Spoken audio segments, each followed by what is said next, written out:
지금까지 재미있어요?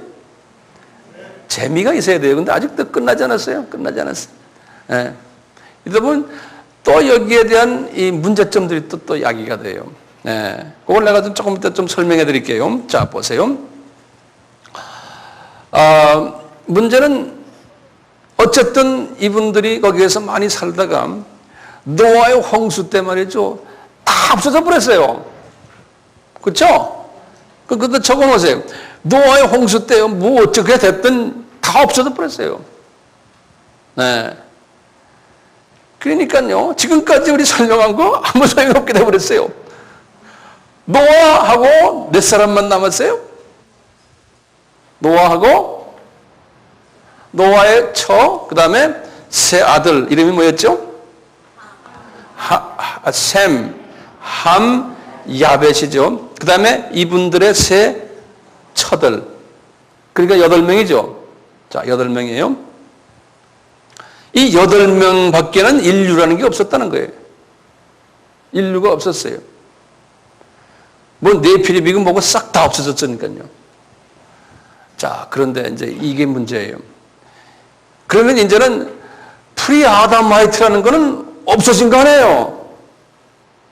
이 노아의 홍수 때문에 싹 없어졌잖아요. 그런데 이 학설이 계속해서 살아있는 거예요. 네, 이 홍수 이후에도 계속해서 이 영향이 있다고 보는 거예요. 이 프리아담하이트를 연구하는 분들 안에서도 학설이 또 여러 개 있어요. 하지만 제가 종합적으로 하나 말씀드리면, 그리고 우리가 한 10분 정도 쉽시다. 이제 이분들 중에 그 학설을 어떻게 보냐면요. 노아는 프리아담하이트가 아니에요. 예? 그러니까 노아의 처가 프리아담하이트인지 아닌지 우리가 알 길이 없어요. 좀 아닌 걸로 우리가 가정해야 돼요. 하나님이 사랑하셨으니까요. 자, 그런데 노아의 아들들이 그러니까 프리아담하이트가 아니죠. 예? 2장 7절에서 나온 사람들이죠. 근데 그 처들은 우리가 알 길이 없는 거예요. 그 처들은. 예. 그러면 가능성은 그 처들 속에서 그런 피가 있는, 그 피가 있는 사람들이 있지 않을까라고 이제 우리가 한번 보는 거예요. 자, 그렇다면은 그런 가능성을 가지고 이분들이 어디까지 몰고 나오냐면 칼빈의 예정론까지 몰고 나와요. 어떻게 하느냐? 칼빈의 예정론에 의하면 하나님이 하나님의 자녀로 예정된 사람이 있고 그렇지 않는 사람이 있다고 그러잖아요. 그런데 성경에 보면은 하나님의 자녀가요. 우리 스가랴서 이렇게 보시면은 한번 스가랴서 잠깐 보세요. 스가랴서는 말라기 바로 전에 있어요. 스가랴서 13장에 보시면 일반적인 이야기지만요. 13장 7절, 8절, 9절이에요.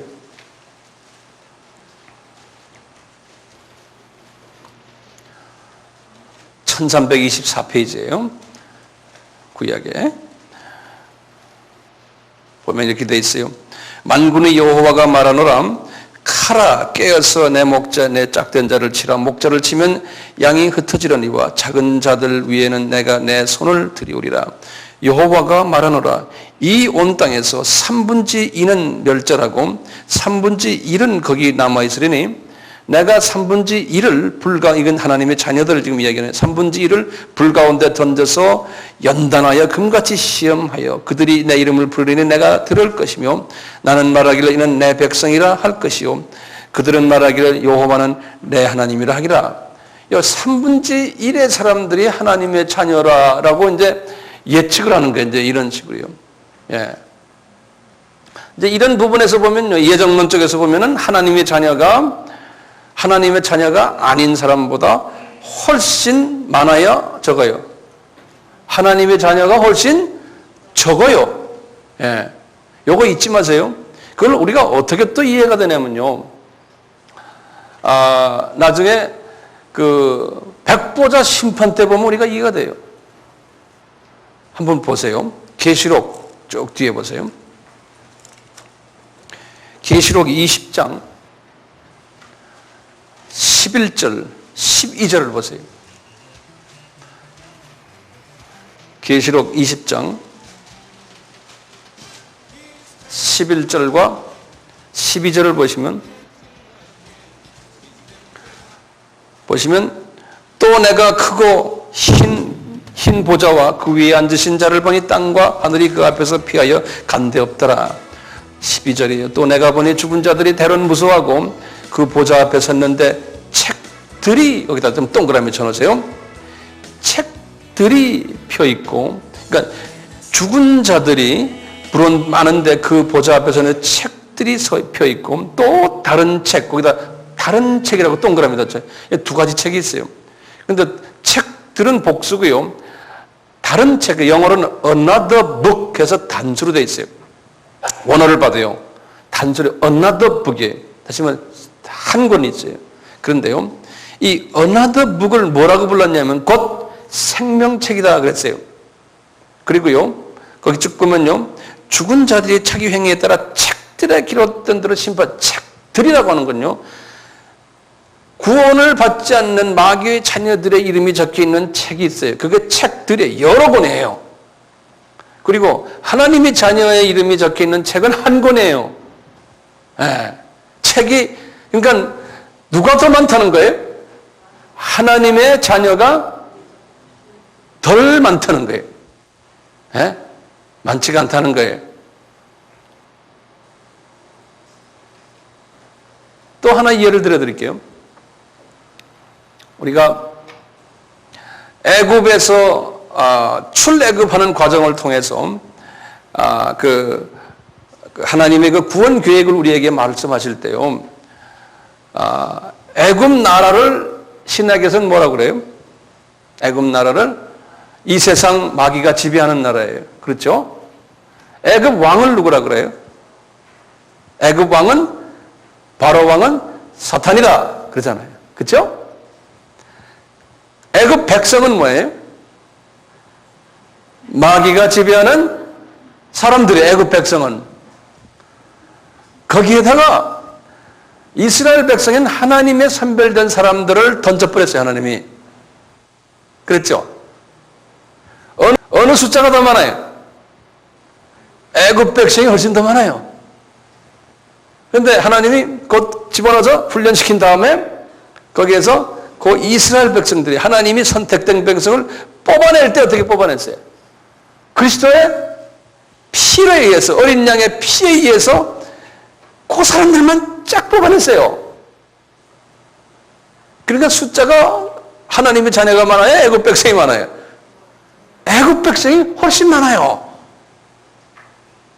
이런 측면에서 볼 때 이게 칼빈주의거든요. 이제 칼빈의 예정론에서요. 하나님의 백성은 소수다. 예. 자, 그런데 과거 역사를 쫙 들여다보면요. 기독교인의 그 퍼센테이지가요. 특히 과거 200년 동안을 쭉 보면 그저 30%예요. 전체 인구의 약. 지금도 30%예요. 카톨릭까지 다 합해서. 여러분들 집에 가서 한번 영감책을 보세요. 딕셔너리는 안 나오지. 영감은 뭐 엔사이클로피디아, 백과사전을 한번 들여다보세요. 그리고 뭐 컴퓨터 잘하는 사람 한번 들여다보세요. 세계 인구, 거기에 크리스천, 전체 카톨릭까지 합해서 크리스천이 몇 프로냐? 보면 약 한 30%. 약 한 32, 3%, 30% 앞에. 그런데 우리가 볼 때 지금 이 세대에 말이죠. 30% 정도인데 소위 그 안에 예수님을 부인하는 종교다원주의 사람들도 들어있고 신신학하는 사람들 막 그거 다 뽑아버리면 진짜 한 10%도 안 돼요. 저나 여러분들처럼 믿는 사람들이. 그래서 지금 마지막 복음화라는 게 뭐냐? 전 세계 인구를 다 지금 복음화하자는 게 아니고 하나님이 정해놓은 사람들을 복음화하자는 의미에 그게 얼마든지 몰라요. 그렇지만 그렇게 된다는 거예요. 그런 측면에서 볼 때 지금 이 프리 아담마이트 이 사상이 이 칼빈주의와도 이게 연계가 막 돼 있고 그래요. 예. 그게 뭐냐? 이분들이 말하는 게 노아의 그 세 아들들은 괜찮지만 그 며느리들이 아마 프리 아담마이트가 될 수가 있다는 거예요. 그러니까 노아 때문에 나온 자녀들 보면은 그 며느리들이 그 피가 있기 때문에 또 그 안에 프리 아담마이트들이 많이 생성됐다는 거예요. 지금 많은 지금 이 세상에 그 숫자가 훨씬 더 많다는 거예요. 네, 이 학설에 의하면은 우리가 이제 전도를 막 하는데 죽어라고 해서 안 믿어요. 그러면 너는 프리 아담마이트 모양이구나. 이렇게 우리가 생각할 수 있다는 거예요. 근데 이것은 어디까지나 하나의 학설이에요. 예. 여러분들 참고로만 하시라는 거예요. 예. 전통적인 학설은 아니에요. 그런데 전통적인 학설과 이게 막 믹스업돼 있어요. 혼합돼 있어요.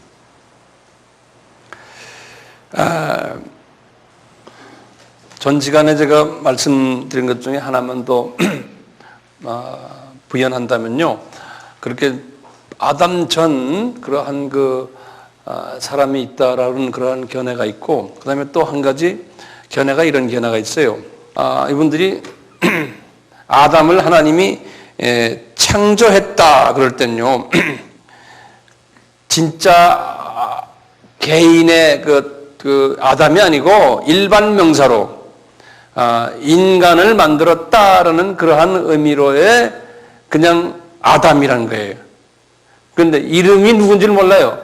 그렇지만 사람을 만들었다라는 그러한 의미예요. 거기 창세기 1장, 2장, 3장까지는 아담을 그렇게 해석하는 거예요.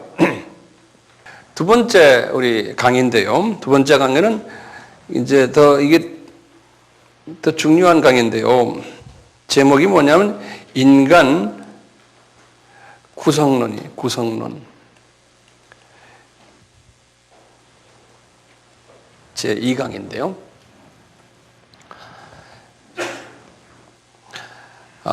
우리가 이제 더 이 인간에 대해서 더 깊이 생각하다 보면 이런 질문들을 하게 돼요. 도대체 인간이 어디에서 왔는가? 또 인간이 어디서 왔는가? 장소를 이야기하면서 인간의 지금 존재는 이것은 또 어떻게 만들어졌는가? 이런 질문들을 우리 하게 돼요. 다시 말해 어디서 왔는가? 존재는 어떻게 만들어졌는가? 그 다음에 또 우리가 물어본다면 도대체 인간은 무슨 기능을 하려고 우리가 지금 이렇게 생명을 가지고 있느냐? 하나님의 눈으로 볼 때요. 또 인간이 이 존재하는 목적이 뭔가? 우리가 최종 종착역은 어딘가? 인간이. 이런 모든 그 인간에 관한 그 연구를 우리가 하게 돼요. 하게 되면서 우리가 인간론에서는 이런 부분을 지금 다루는 게 아니고요. 이런 부분도 언제 우리가 기회 있을 때 다루겠지만 이번에 다루는 건 뭐냐면 도대체 그런 인간이 어떻게 구성되어 있느냐 이거예요. 메이크업, 구성이 어떻게 되느냐. 이 구성된 거를 알 때 지금 말하는 우리의 질문들이 어디서 왔는가, 어떤 존재인가, 목적이 뭐냐, 기능이 뭐냐, 우리의 장래가 어떻게 될 것인가 이런 것을 우리가 더 이해할 수가 있어요. 그래서 이제 이 신학적으로요, 인간 구성론의 학설이 3개가 있어요. 그래서 오늘 저녁에는 이 학설 3개를 우리가 좀 한번 짚어보려고 그래요. 근데 여러분들도 이 학설을 오늘 분명히 알게 되면요, 성경을 읽는데 많이 도움이 돼요. 그리고 다음 시간부터 이 학설을 제가 아주 좀 심도 있게 이제 들어갈 거예요. 아주 심도 있게. 가면서 더 깊이 들어가고, 매일매일 더 깊이 들어가고 그럴 거예요.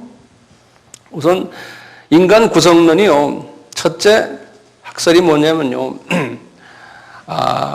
1분설이라고 그래요. 이걸 영어로 내가 알려드릴게요. 이거 영어도 같이 외우세요. 하나라고 그랬어요. 모니즘이라고 그래요. 모니즘. 몬이라는 말이 하나라는 소리예요. 모노 그랬어요. 그 다음에 이분설이 있어. 인간이 둘로 구분되어 있다. 크게. 둘이라는 말을 다이코라 그러는데 이걸 영어로는 디코라고 읽었어요. 다이코토미즘 그래요. 다이코토미즘 그래요. 다이코토미즘 그래요. 한번 발음해 보세요. 다이코토미즘. 예, 다이코라는 말은 둘이라는 소리예요. 영어로는 다이코라 하지만 그리스 말은 디코 그래요. 네, 이렇게 둘. 그 다음에 이제 삼분설이 있어요. 사람이 세 부분으로 되어 있다. 그래서 삼이란 말은 우리 추라이라는 그래요. 추라이. 이 세 개는 쓰리라는 말이 추리코 또는 트라이코 그래요. 트라이코토미즘 그래요. 이 붙은 말이에요. 제가 간격이 없어서 이렇게 띄었었는데 트리코토미즘 또는 어떤 사람은 트라이코토미즘, 추리코토미 보통 추리코. 트라이앵글 하면 뭡니까? 삼각형을 우리 트라이앵글 그러잖아요. 예, 이렇게. 그래서 인간 구성을 이 학설이 세 학설이 있습니다. 알아두시고요. 그럼 제가 이 모니즘이 뭔가를 한번 간단하게 설명할게요. 네, 1분설이. 모니즘은 거의 기독교계에서는 쓰지 않고 있는데요. 이 모니즘은. 그렇지만 이제 하나의 학설로서 있어요. 이건 뭐냐면 인간은 전체가 다 하나로 구성되어 있다고 보는 심플한 개념이에요. 하나로. 그래서 내 셀프, 내 자신이다 그러면 나는 그냥 모든 것이 한 덩어리다라고 보는. 이거는 비성서적이에요. 근데 그렇게 또 말하는 사람도 있어요. 근데 이제 거의 없지만요. 그러니까 육, 혼, 영 이것이 하나로 되어 있다 그냥. 구분할 필요가 없다라고 보는 그 학설이 그게 모니즘이라고 그래요. 그 다음에 이분설이요. 이분설 다이코토미즘 그래요.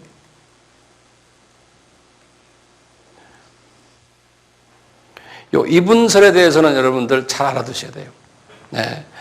요 이분설은 뭐냐면 우리의 육이에요. 육을 바디라고 그래요. 바디. 우리 육과 그 다음에 혼영 이게 하나로 붙었다고 그래요. 그래서 이걸 혼은 소울이라고 그러고 이제 영은 스피릿이라고 그러죠. 혼영이 하나로 그냥 한 개체로 붙어 있다는 거예요. 그래서요 육, 혼영 이 두 개로 갈라져 있다고 보는 거예요. 우리나라 성경에는 이 두 개를 이렇게 같이 붙어서 내 영혼이 은총하고 하잖아요. 네, 그럴 때 여러분들은 그게 분명히 무슨 뜻인지도 모르고 그냥 부르죠. 아세요? 내 영혼이 그럴 때 그게 도대체가 뭐냐 이거예요. 그래서 이번에 이런 부분을 우리가 좀 심도 있게 좀 다뤄보려고 그래요. 이 혼영 이거예요. 요거는요, 요 학설은 요 다이코토미즘은요, 요것은 초대 기독교 2000년 역사에서요. 그것도 다 적어놓으세요. 기독교 2000년 역사에서 초대 교부들이 가지고 있었던 사상이 아니에요. 이 사상이. 이것은 초대 교부라고 그러면 주후 100년에서 약 한 300년, 한 400년 이렇게 됐을 때, 한 많아야 500년. 보통 한 300년 정도로 잡으면 요 400년 요때 초대 교부들의 사상이 아니었어요.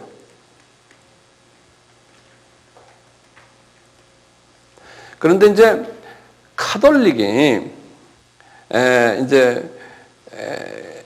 카톨릭이 로마 카톨릭이에요. 카톨릭이 주후 519년에, 아니 590년이에요. 590년에 카톨릭이 첫 교황이 있었거든요.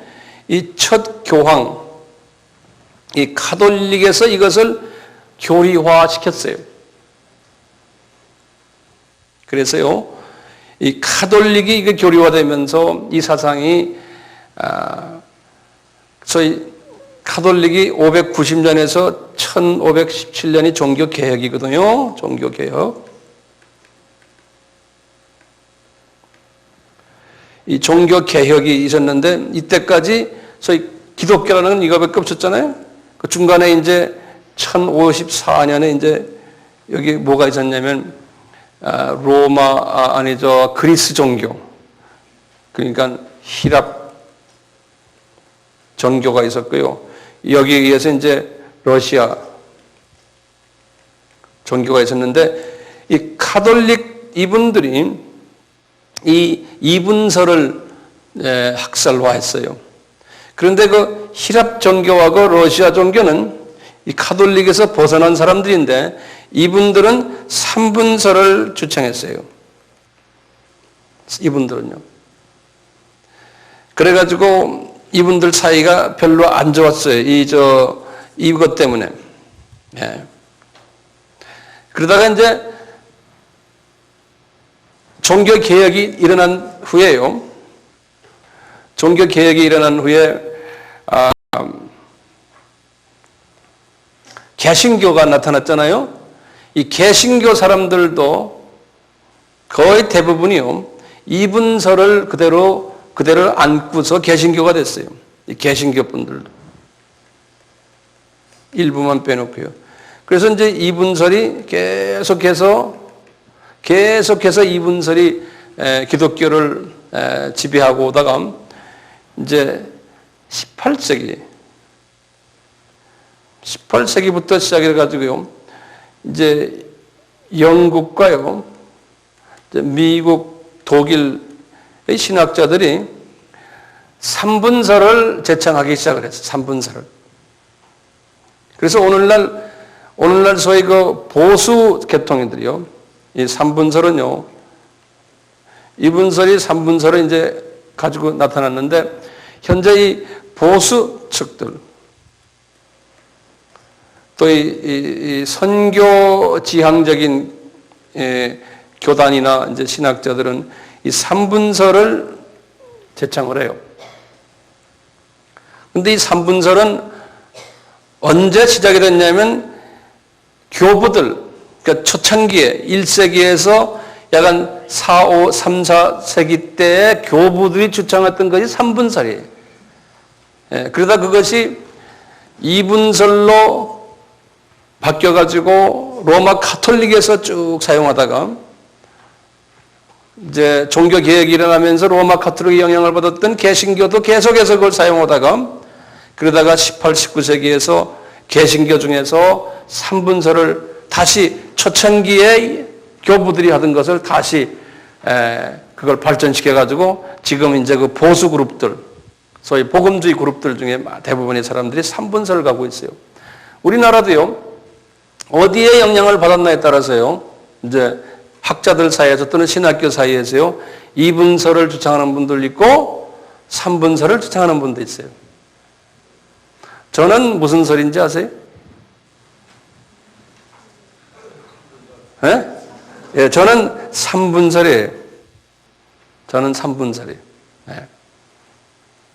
그래서 이 시간엔 제가요, 그 이분선 삼분설에 관한 이 논리적인 측면에서 제가 좀 몇 가지 좀 여러분들과 좀 같이 은혜를 나누려고 그래요. 자, 그래서요, 이분설 주창하는 사람들의 주장들이 있어요. 그래서요, 이분설 주장의 논리들이 있어요.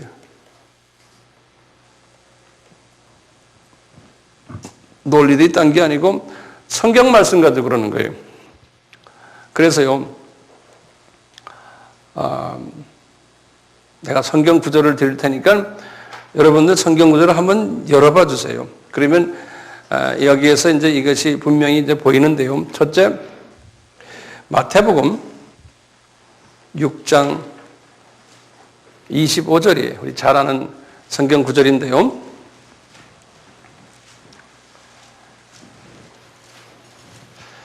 마태복음 6장 25절에 보시면은 이런 말씀 있죠.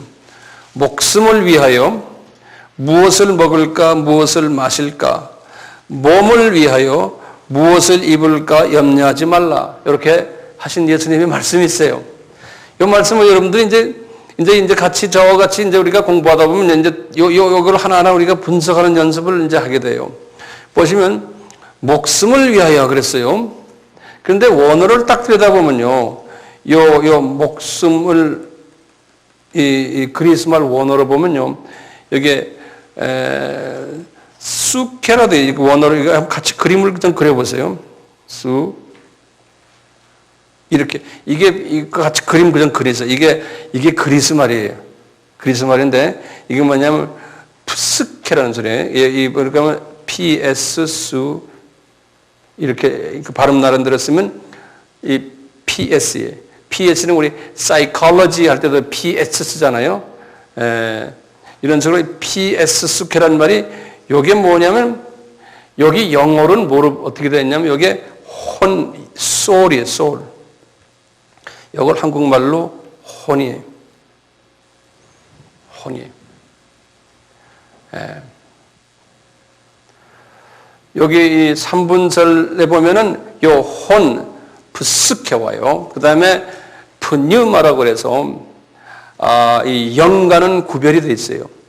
원어를 들여다보면은, 구별되어 있는데, 이 혼은 우리 몸의 인격, 우리 이제 사람의 마인드 이런 것이 이제 다른 말로 하면 정신 이런 부분인데요. 그거 이제 다음 시간에 제가 자세히 할 거예요. 그런데 이것을 한국말로 번역을 어떻게 했냐면 목숨이라고 번역했어요. 그러니까 이 원어로 수케는 목숨이 아니에요. 목숨이 아닌데 한국말로는 목숨을 위하여 무엇을 먹을까? 왜냐하면 거기 뒤에 나오는 동사들을 보면 무엇 먹는다, 마신다, 그러니까 이게 목숨으로 이렇게 의역이 가능한 거예요. 근데 그 다음에 보면 몸을 위하여, 그거는 원어는 소마라고 써 있는데, 그 맞는 말, 소마는 제대로 되어 있거든요. 소마라고. 여기 이제 소마로 되어 있어요. 요건 바디라는 소리인데요.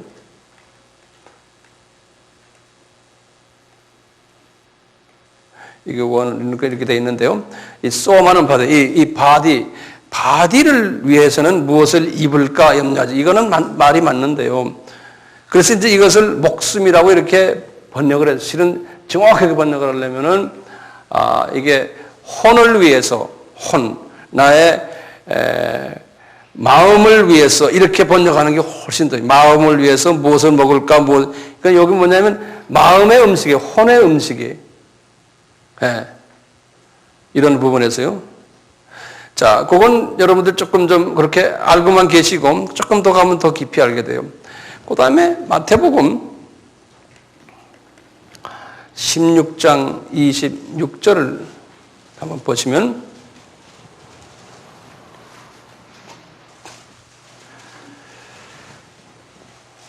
여기도 뭐라 써 있냐면 온 세상을 얻고 그 목숨을 잃으면 무슨 유익이 있으리요 그랬어요. 목숨을 잃으면. 근데 거기도 목숨이라는 건 요건 보면 목숨 요것도 내용을 보면 수케로 되어 있어요. 그러니까 혼을 잃으면 소울을 잃으면 하니까 여기에 지금 여기 이분설 주장하는 사람들이 이런 걸 가지고서요. 그러니까 이 소울이라는 것이 스피릿과 이게 다 같은 의미라는 거예요. 하지만 그냥 연합이 되어 있다는 거예요. 이걸 구별을 할 필요가 없다는 게 지금 이분들 말에 의하면은, 그래서 그걸 연합을 왜 연합인가에 대한 주장하는 성경 구절들을 제가 여러분들에게 지금 드리는 거예요. 조금 가면 더 자세히 나오니까 우선 그렇게 보시고요. 그 다음에 보시면, 우리 좀 재밌는 말들이 있어요. 창세기 35장 18절에 야곱이 이제 죽게 됐는데 그 야곱이 죽는 장면을 뭐라고 이제 한국말로 번역을 했냐면요. 야곱이 죽기 전 혼이 떠나려 할 때에 그랬어요. 혼이 떠난다. 근데 이제 요거는 아주 잘 해놨어요. 죽는다는 걸요. 혼이 떠난다 그랬어요. 다시 말해 그런 걸 영어로는 분명히 soul이라고 그랬어요. soul. 그래서 우리가요, 이제 나중에 3분설에서 이제 자세히 우리가 이제 할 때 이제 여러분들 이해가 될 텐데, 우리가 죽을 때요, 육도 죽지만, 혼도 우리를 떠나고, 또 영도 같이 떠나요. 우리 몸에서. 예. 그래서 혼영이 다른 개체인데, 여기서는 지금 혼이 떠난다고 그랬으니까요, 그냥 영도 떠나지만 여기에서는 그냥 혼으로만 하나를 그냥 이렇게 해버렸어요. 그래서 성경이 어떤 데 보면요. 한 부분만 얘기하는 부분이 뭐예요. 그래서 짝을 찾아야 돼요. 예. 그래서 요 혼이 떠난다고 그랬으니까 이분설 학자들은 봐라. 혼을 떠난다고 하는 건 그 안에 스피릿까지 다 포함되어 있는 거다.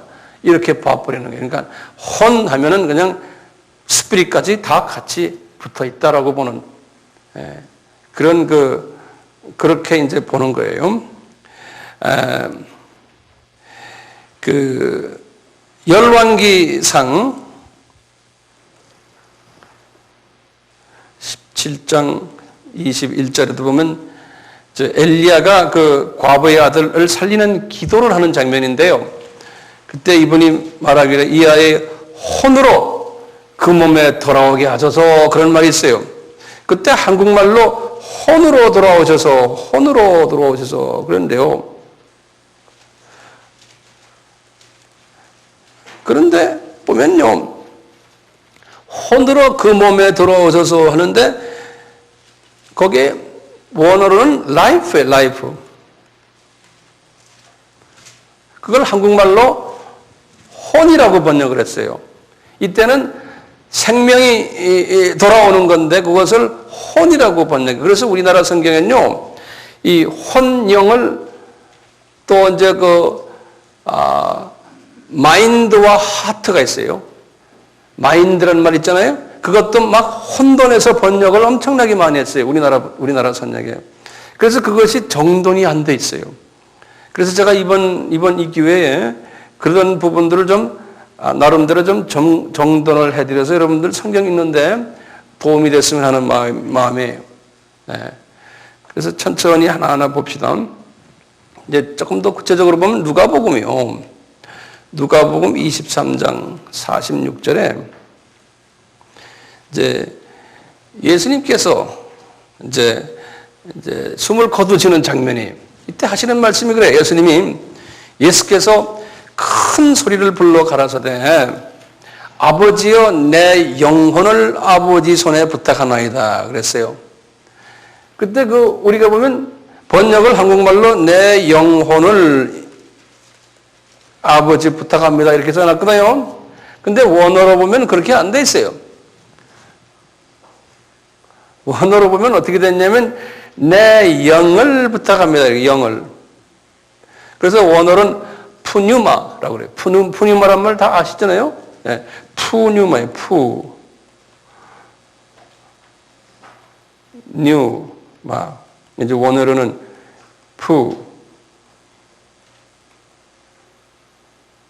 이렇게 쓰는데요. 푸뉴마 그래요. 이건 영이라는 소리예요. 혼이 아니고요. 그래서 예수님도 이제 인성을 가지시고 이제 예수님도 혼과 영이 이제 하늘로 올라가셨거든요. 이 부분 지금 좀 혼돈이 좀 되시겠죠. 오늘은 그냥 그 서론적인 측면에서만 그냥 이해만 하세요. 또 좀 예화를 좀 들어봐요. 요한복음 똑같이 예수님 말씀하신 건데 요한복음 19장 30절에 예수님이 또 숨 거두시는 장면이에요. 예수께서 신포도주를 받으신 후 가라사대 다 이루었다 하시고 머리를 숙이시고 영혼이 돌아가시니라 그랬어요. 근데 여기도 영혼으로 되어 있는데 원어에는 똑같이 이 푸뉴마로 되어 있어요. 영이 돌아가시니라는 건 이게 뭐냐면 한국말로 여기 있다가 저쪽으로 돌아갔다 그런 의미인데 원어로는 he gave up 그랬어요. 포기하셨다는 소리예요. He gave up his spirit 그렇게 됐어요. 그러니까 그분의 스피릿을 포기하셨다. 이제 그건 돌아갔다는 말이죠. 이제 하늘나라에 이제 갔다 이런 말인데요. 그게 이제 생명과 연계되고 우리가 죽으면은 요거 이제 번역하실 때 실제로는 그의 스케와 푸스케와 푸뉴마가 하늘나라에 올라가셨다면 정확한 말인데요. 그것을 그렇게 정확하게 성경에서 써놓지 않았죠. 그래서 한국말 번역할 때 그냥 스피릿이라고 푸뉴마인데 영혼이라고 그렇게 번역을 해버렸어요. 그래서 우리가 내 영혼이 은총이보 할 때, 내 영혼이 은총이보 할 때 나의 혼과 영이 은총을 입은 이렇게 이제 우선 그렇게만 이해해 두시고 또 한번 또 조금 더 나가 봅시다.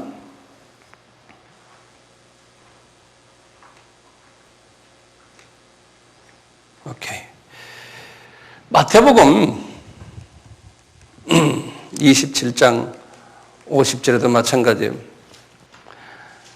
예수께서 다시 크게 소리 지르시고 영혼이 떠나가신다. 그때도 똑같아요. 그때도 스피릿이에요. 그런데 영혼이라고 그렇게 번역이 되어 있어요. 똑같이. 자, 그 다음에 몇 가지 좀 더 드릴게요. 창세기 41장 8절에 보면요.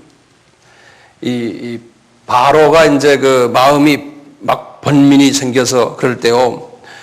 바로의 마음이 할 때, 마음 할 때요. 마음이 번민이 생겼다.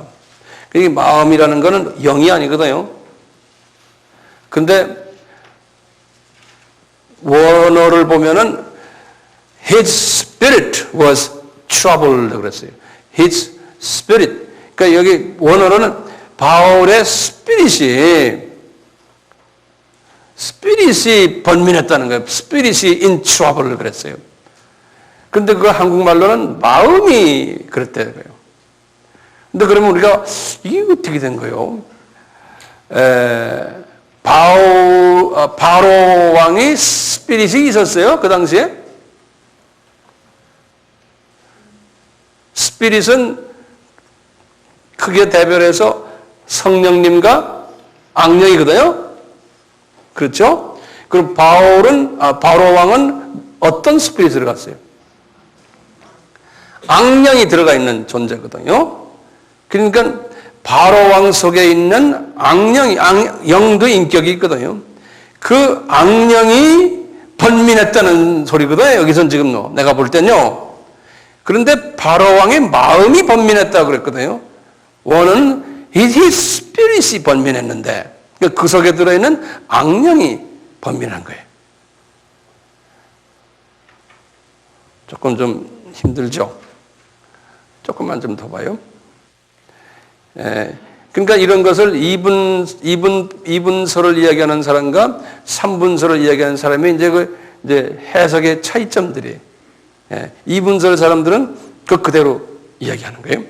요한복음 13장 21절에 예수님께서 이 말씀을 하시고 심령이 민망하여 증거하여 쭉 이런 말이죠. 예수님이 심령이 민망하여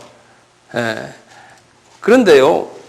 요것을 한국말로는 심령이라 썼어요. 그러니까 한문에서 나온 말인데 심령은 마음 심자죠. 이렇게 쓰죠. 영은 제가 복잡해서 쓸 수가 없어요. 영이 뭔지 알죠? 심령. 제가 한국 떠난 지가 하도 오래돼서 한문 다 까먹었어요. 제 이름밖에 몰라요. 제 이름밖에. 그래서 한문 잘 쓰는 사람 보면 굉장히 부러워요. 제가. 사람이 이상하게 돼버렸어요. 심령이에요. 그러니까 내 마음 속에 있는 성령이 마음 속에 이 마음이 뭔지 아세요? 이 마음이 아까 혼이에요. 혼. 그래서 성령님이 혼 속에 들어와 계세요. 예. 그래서 번역을 심령이 마음 안에 있는 영이 트러블 했다는 거예요. 그것을 원어로도 그렇게 써놨어요. 심령을 원어로 He became troubled in spirit 그랬어요. 그러니까 예수님 안에 있는 성령님이 트러블로 했다는 거예요. 그것을 심령이라는 말을 번역을 그러니까 잘했어요. 요 번역은요. 우선 그렇게만 알고만 계세요. 네. 이제 점점 우리가 더 이제 깊이 들어갈 거예요. 깊이 들어가면 나중에 혼돈이 되는데요. 그렇지만 요 정도로 잘 따라오시는 건 내가 이렇게 보면서 다 심령을 들여다보고 있거든요. 보니까 잘 따라오세요. 네. 우리 시편 42편 6절에 보면요. 내 하나님이여, 이제 다윗이요. 내 영혼이 내 속에서 낭망이 된다 그랬어요. 내 영혼이, 여기 이제 시편이다 이런 데 보면 영혼이란 말 많이 써요. 근데 이게 왜 안 써지지? 오케이, 됐어요. 내 영혼이 내 속에서 거기 보면 지금 안에 답은 내 영혼이 내 속에서 그랬어요. 그래서 Oh my God, 이걸 번역을 어떻게 했냐면 My soul is in disappearance trouble within me 그랬어요. 그러니까 보세요. 그것이 My soul is in trouble within me. 그러니까 within이 어딥니까? 내 안인데 정확히 언어 아니에요. 지금 여기서 내 영혼이 내 속에서 낭망한다는 거예요. 그러면 내 soul이 있고요. soul 안에 이제 제가 지금 좀 말하기 좀 거북하지만 그 안이 몇 층이 있어요. 제일 밑에 soul의 깊은 층이 heart예요. heart. 예. 그러니까 이 깊은 하트 속에서 트러블이 있다는 말을 이런 식으로 표현했어요. 우선 그 정도로 좀 알고 계세요. 예. 예.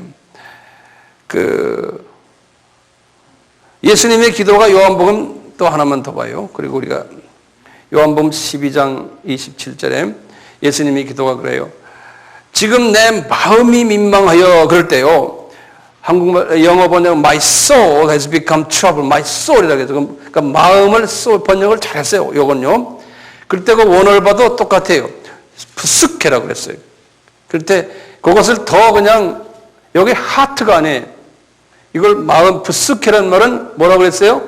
soul이에요. 그러니까 한국말로 하면 혼. 그래서 분명하게 말하려면 내 혼이 민망하여 이렇게 번역하면 아주 정확한 번역 같아요.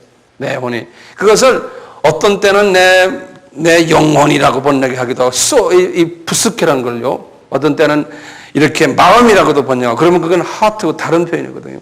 그래서 우리나라 성경이요. 많이 그렇게 혼돈된 번역을 해놨어요. 예.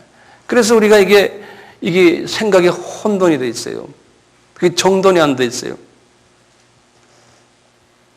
이것을 이제 잘 정돈을 하면 이번 우리 그 2학기에서는요. 이것을 우리가 잘 정돈하면 큰 무기를 하나 잡으시는 거예요. 그러니까 열심히 나오셔야 돼요. 네. 3분설에 대해서 보십니다.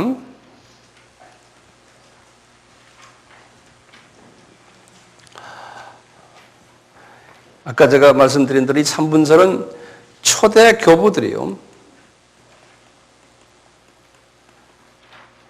이 주장했던 학설이에요.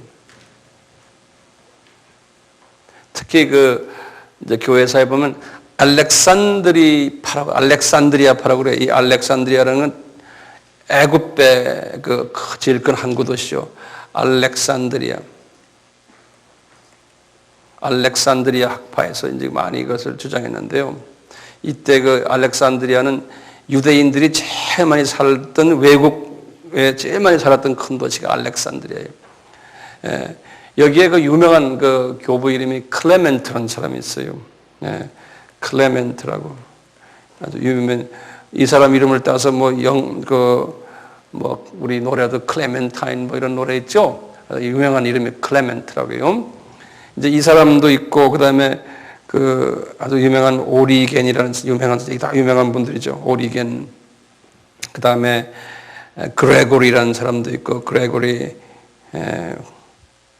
유명한 분들이 있는데 그냥 여러분들 참고로 알고 계시고요. 이제 이분들이 이걸 주장을 하다가 이제 로마 카톨릭 때 이분들을 그 기독론을 그분들이 정립을 하면서 이분들을 그 이단시해 버렸어요. 이게 다 유명한 분들인데. 그래서 그 초창기에는 그 학설 때문에 서로가 많이 다툼들이 있었는데 그러다가 이제 아까 말했죠. 로마 카톨릭에서 벗어나온 내가 1054년에 어디라고 그랬어요?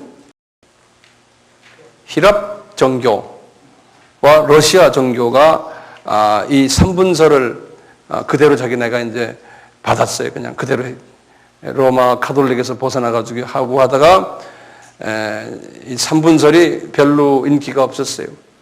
그러다가 이제 로마 카톨릭이 하도 강하니까요. 그러다가 이제 종교 개혁이 일어난 후에 종교 개혁을 한 개신교 사람들도 삼분설을 주로 안 하고 이분설을 쭉 해오다가요. 18, 19세기 때 이제 이분설에서 삼분설로 넘어오는 사람들이 있어서 요새는 저희 보수주의 교단들이 그렇게 지금 하고 있어요. 삼분설을. 자, 그래서 삼분설이 지금 이 서구 신학 안에서는 자리매김을 하고 있는데요. 제가 볼 때도 삼분설이 저한테는 그 이해가 되는데요. 이제 특히 이 삼분설에 관한 성서적인 그 아주 분명한 그 배후 성서 말씀이 두 개가 있어요. 그래서 요거 하나, 요 두 개만은 여러분들 그냥 오늘 기억하시고 오늘 제가 강의는 끝내려고 그래요. 첫째 뭐냐? 데살로니가전서 살전이요. 5장 23절이에요. 이제 요 전서를 한번 읽어보세요. 요 데살로니가전서 5장 23절이요.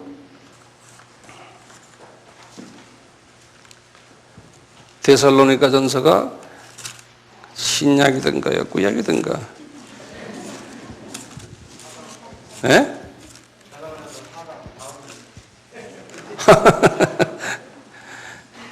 신약에 333페이지 있어요.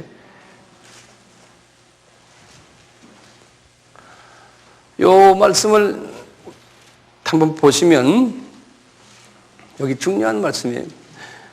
많이 들은 말씀이지만 평강의 하나님이 친히 너희로, 이게 사도 바울의 말씀이에요. 하나님이 사도 바울에게 하신 말씀이에요.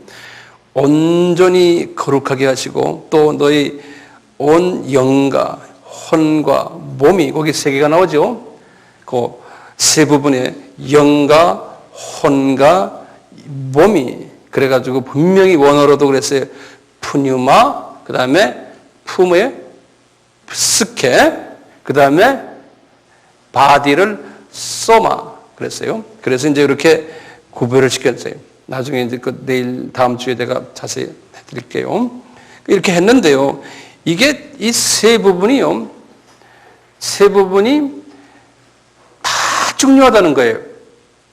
여기 이 말씀에 의하면은 이제 언제까지 이 세 부분을 잘 관리하라 그랬어요? 예수님이 재림에 오실 때까지. 다시 말하면 우리 인간 역사에 예수님의 재림이 올 때까지 우리는 이 세 부분을 잘 관리하라는 거예요. 근데 그걸 온전히 거룩하게 하시고 또 그랬잖아요. 그러니까 우리가 정말 주 안에서 온전히 거룩해지려면은 이 세 부분이 정확하게 잘 관리가 돼야 된다는 거예요. 그 이유가 있어요. 이유가 뭐냐면요. 이 육과 혼과 영이요.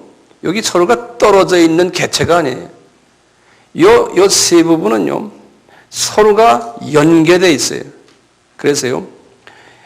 육은요. 요 혼을 담은 그릇이에요. 그리고요. 혼은요.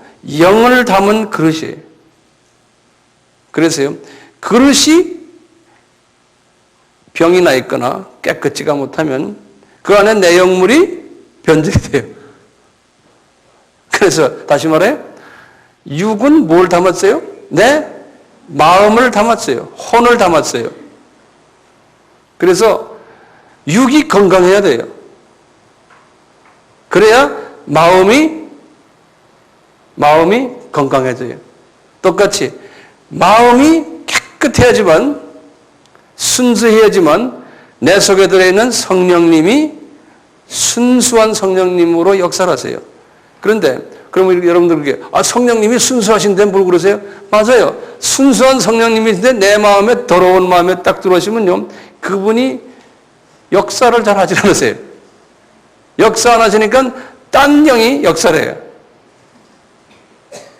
그래서 이 마음을 잘 다스려야 돼요. 그래서 이제 이 부분을 우리가 심도 있게 이제 우리가 이제 서로 이야기할 거예요. 이 부분을요. 예. 이번에 이 학기에 이 부분을 잘 공부하시면요. 사람을 꿰뚫어 볼 수 있는 능력이 나와요. 전 눈이 조그마지만요. 그런 부분에서 나름대로 내가 사람을 뚫어봐요. 예. 이런 걸 다 깨닫고 나니까요. 그걸 내가 나름대로 조직적으로, 신학적으로, 또 선교적으로, 또 성서적으로 제가 이걸 설명을 해드리려고요.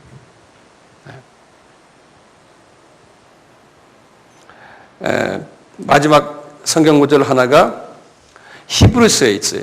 히브리서 4장을 보시면 히브리서 이거 다 아시는 말씀인데 한번 봅시다.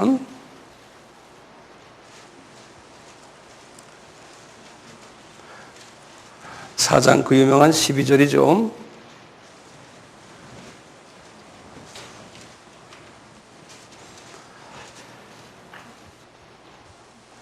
하나님의 말씀은 살았고 운동력이 있어 좌우에 날선 어떤 검보다 예리하여 이 말씀이 우리에게 어떻게 오냐면 혼과 영과 및 관절과 골수 그것이 이제 바디의 육이요 찔러 쪼개기까지 하며 또 마음의 생각과 뜻을 감찰하니라. 여기 보면 혼과 영과 또 육이 거기에 있는 걸 우리가 볼 수 있어요.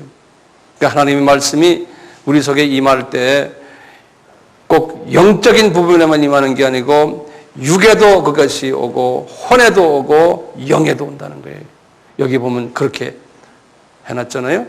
그래서 그것을 우리가 어떻게 하느냐, 어떻게 오느냐 그런 부분을 다음 시간부터 우리 차근차근히 하나하나 정리해 나갔으면 합니다. 네.